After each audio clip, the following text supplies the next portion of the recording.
fait, quand je commence un film, j'ai une idée, mais la plupart du temps, je ne sais pas du tout comment va être le film. Euh, je- je- et c'est d'ailleurs ma grande difficulté quand on me demande d'expliquer le film avant le tournage, je ne sais pas comment dire. Mais je travaille un peu comme un archéologue ou un topographe. Je sillonne le territoire pendant longtemps avant de pouvoir faire un film. Et par exemple, pour les tombeaux sans nom, je pense que l'idée arrive très très tôt, euh, peut-être il y a 10 ans. Et je suis allé dans ce village-là plusieurs fois, et- mais je n'arrive pas à le faire le film. Je n'arrive pas à filmer, je n'arrive pas à comment s'y prendre, quoi. Et, et puis à un certain moment, je crois qu'il y a une maturité dans la réflexion, dans mes rapports avec le sujet. Et cela me permet peut-être d'envisager, de tester des différentes formes, euh, différents aspects pour comment dire, concevoir un film, quoi, un langage de film. On a une idée, mais le langage de film, elle est toujours changeant, elle s'adapte, ou il transforme. Il faut que moi j'aime bien l'idée que la façon de filmer me surprenne, euh, m'apporte des interrogations aussi, comment moralement ou comment esthétiquement un film peut se faire, peut être filmé. Quelqu'un peut être filmé, ou un sujet peut être filmé. Donc voilà, puis un jour, je pense que c'était de, comment dire, de pouvoir dialoguer avec les âmes. Il m'arrive de dialoguer souvent avec les âmes dans ma tête, mais de le filmer, ce dialogue, il faut que je trouve un support d'image. Donc il faut que je passe par les médiums ou par les gens qui travaillent avec les âmes. Et c'est difficile d'aller dire à un producteur ou un distributeur, dit je veux faire un film dialoguant avec des âmes. C'est parce qu'on est dans un monde tellement cartésien maintenant, tellement matérialisme, qu'on oublie que l'idée de l'âme peut exister. Je ne sais pas si l'âme existe, je ne suis pas après la mort, mais l'idée poétique de l'âme, l'idée qu'on puisse dialoguer avec les âmes, l'idée que l'âme peut revenir vers nous, paraît très farfelue dans le monde d'aujourd'hui.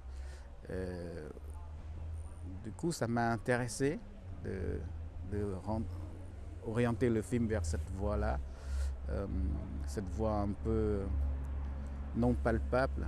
Euh, je suis très conscient que c'est un film où les gens peuvent complètement refuser ou peuvent aussi complètement aimer le film.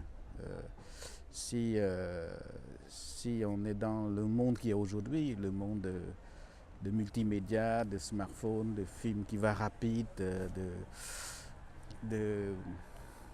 de tout est basé dans l'économie avant tout, là l'âme n'a pas de place.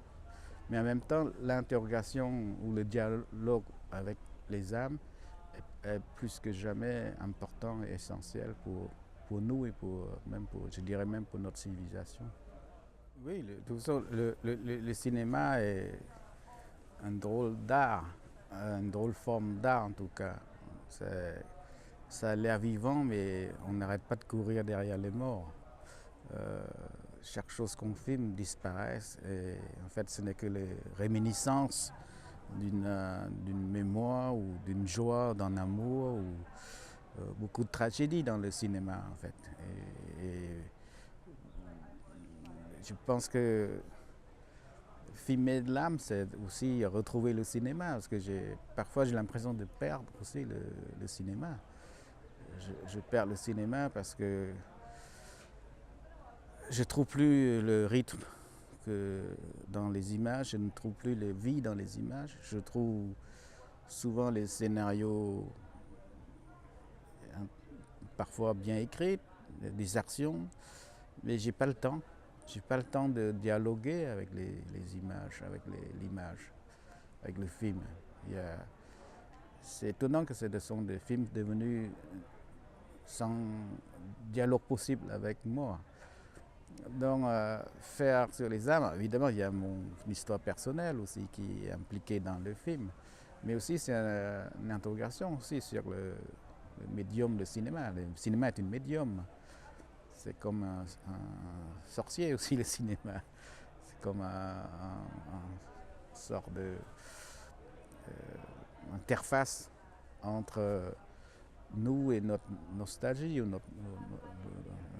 notre mémoire. Et, bah, oui, en fait, c'est pour faire, un film sur les sujets graves, comme un génocide, comme un crime de masse. Curieusement, on a plus besoin encore de réfléchir aux formes cinématographiques. On ne peut pas faire n'importe quelle forme cinématographique sur n'importe quel, je veux dire, sujet de ce genre de sujet, quoi. Donc il y a beaucoup plus d'exigences que de faire un film sur un sportif, par exemple.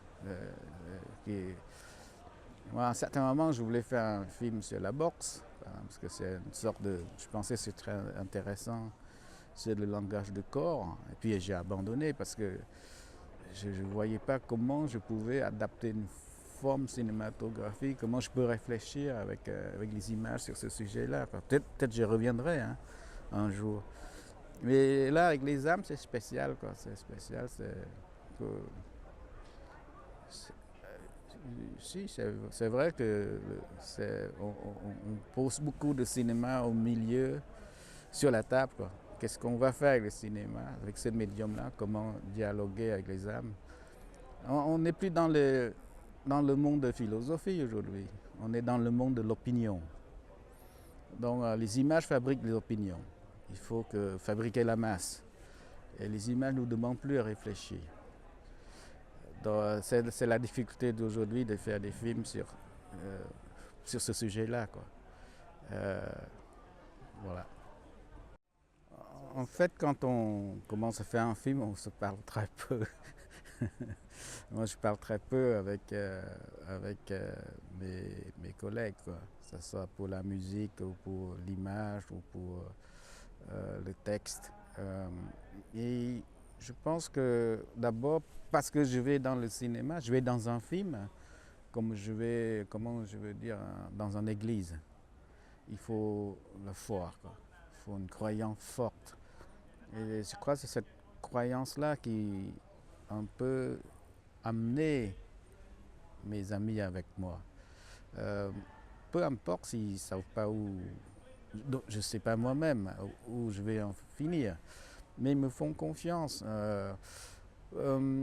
Et c'est un cadeau qu'ils me font, parce que je pense qu'ils me respectent et qu'ils m'aiment beaucoup. Ils me font des cadeaux incroyables. C'est-à-dire que parfois je dis j'ai besoin d'un tel son pour un musicien ou pour le gens qui écrit les textes, j'envoie une image de prendre avec mon téléphone. Puis je dis regarde-le, voilà une poussière, un bout de quelque chose. Et puis en même temps c'est une façon aussi de leur donner une totale liberté d'imagination. Mon travail, c'est de les mettre sur un bon climat, un bon piste, un bon climat, puis après les laisser s'exprimer. Puis après, ce que je leur demande, c'est d'être libre avec le travail. C'est-à-dire, je peux prendre 5 musiques et remonter comme on monte l'image. Je monte 5 musiques ensemble. Je peux faire ça.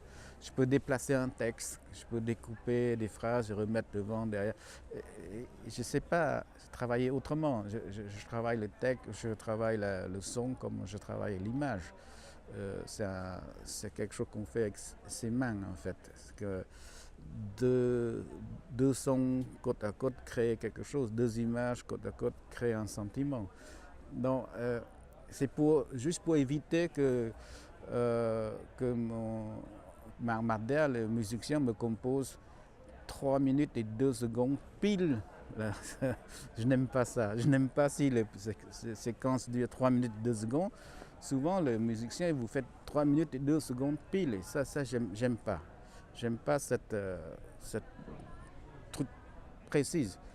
J'aime bien que ce soit un peu la pagaille, que ce soit comme nous, quoi, comme la vie n'est pas 3 minutes et 2 secondes pile. La vie peut déborder un peu, peut même raccourcir un peu. Et voilà, je crois que c'est simplement, pour moi, c'est les gens un groupe de personnes qui se connaissent et qui se font confiance et qui aiment découvrir. Le cinéma, c'est aussi d'être ensemble, d'être avec les gens qu'on filme, d'être avec les gens qu'on fabrique le film et partager cette émotion collective. Oui, je pense que je ne sais plus combien d'années je fais des films, maintenant 30 ans au moins. Et c'était très difficile parce que je viens au cinéma vraiment pas, à la fois par hasard, mais aussi par une très forte désir de dire quelque chose.